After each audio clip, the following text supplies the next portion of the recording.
You know, addressing the homeless crisis is a top priority for my state and for many states across the country. And I am really concerned because your department has ignored the law and done the opposite.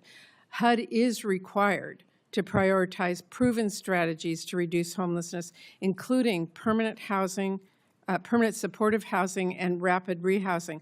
But last year, you limited our local government's use of federal grants for those exact proven solutions, at least until a federal judge and Congress stopped you. And in my state, you could have cut the federal funding to house people who are homeless by more than half. Nationwide, your changes could have put more than 170,000 households on the streets. So we required you to renew grants and get this money out the door. And I have to tell you, communities are still waiting far too long. Can you commit to us that you will move quickly to renew every continuum of care grant that expires this year as required by the language in our 26 appropriations bill?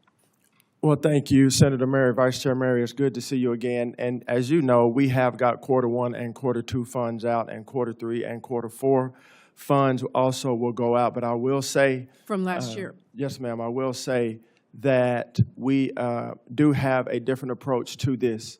And I believe that the Housing First model is a failed model. I believe that the Housing First model, part of it, to house people is important, but we can't stop there. We have to get the root of housing and homelessness, and that is mental addiction, drug addiction, domestic violence, and things of this nature. So I believe we have to treat people, get them transformed, and back out to a life of self-sustainability. Well, Mr. Secretary, our bill requires you to get this money out. And I'll just tell you, all of the data, all of the research shows that economic factors are driving homelessness. It's not because of Housing First. If every American is feeling the strain on housing, it's really hard to believe that those with the least struggle the most, which is what's happening. And Housing First isn't housing only. There's case management, there is substance use, there's mental health, there's employment services. That's all part of the Housing First model too, which you're ignoring. So I think it's really important that we don't demonize the people who are struggling today in this country for very real reason and work on building more housing.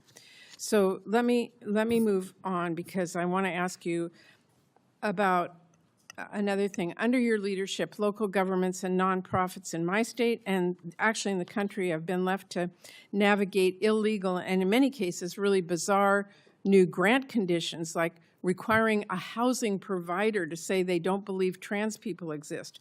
Last year, as you know, a federal court prohibited you from requiring or enforcing the grant conditions, but you are continuing to insert illegal conditions into every grant agreement, and entities cannot access these grant funds until agreeing to illegal terms. So how exactly is that complying with the court's order? At HUD, ma'am, we will be in accordance with every order from the court. We will enforce and uphold the law. We will work with Congress, but we also will enforce the Fair Housing Act in the way that we've been called to enforce it as the laws are written on the book. And that's my job as Secretary, to ensure that we are enforcing the Fair Housing Act. Well, I just have to tell you, I don't see how these conditions are complying with the court order, so I have a big disagreement with that.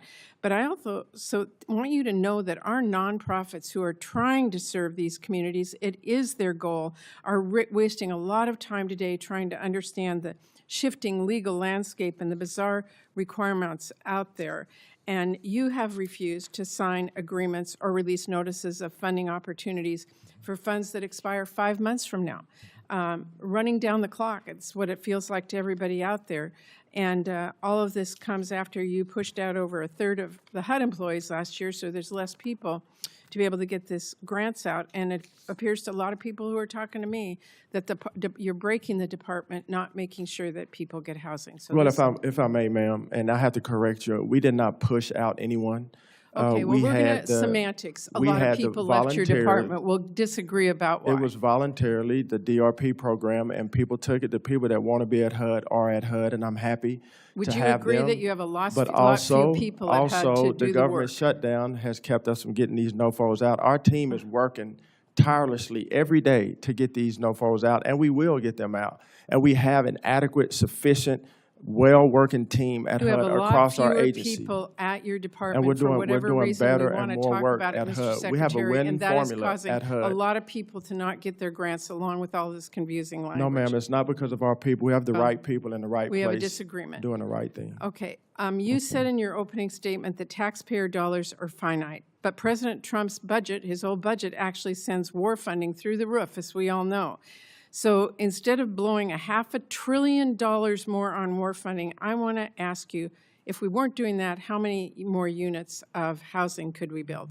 Vice Chair Murray, the president is very intentional and very precise on what his national security directives are. My job is to run HUD, and that's what I'm focused on, is housing affordability. With all due respect, the president is clear on what he wants to do. My job is to run HUD and to take down the regulatory environment, which I hear from the industry experts as I travel. The regulations and the regulatory environment are crippling building in our country. You have a different view than I do, and I just want you to know that if we use that money for housing, we could build 1.1 million affordable housing units. That is a huge dent in the 7 million units of housing that you yourself say that our country needs. But your budget actually cuts housing, so let me ask it a different way. Can you help more families with housing with $84 billion or with $73.5 billion? Here's what I'll say. Here's what I say. In the previous years before we got here, housing affordability was not at an all-time high. Mortgage rate, it's not a go-to. Go back to As Biden. a secretary, I'm just giving you the facts. Your Mortgage rates were up, sir. interest rates were up, inflation was up, the regulatory environment was crippling. It doesn't matter the administration. These are the facts, ma'am. And so I'm dealing with these facts now to bring mortgage rates down, interest rates down, and build affordable housing. I'm asking you about what you could do with this housing and how we address the #1 issue facing many of my constituents and many people in the country. And the answer is you could do a lot more work and help families with housing with funding that went to housing and not $1.5 trillion for a war. Thank you very much. Thank you, ma'am.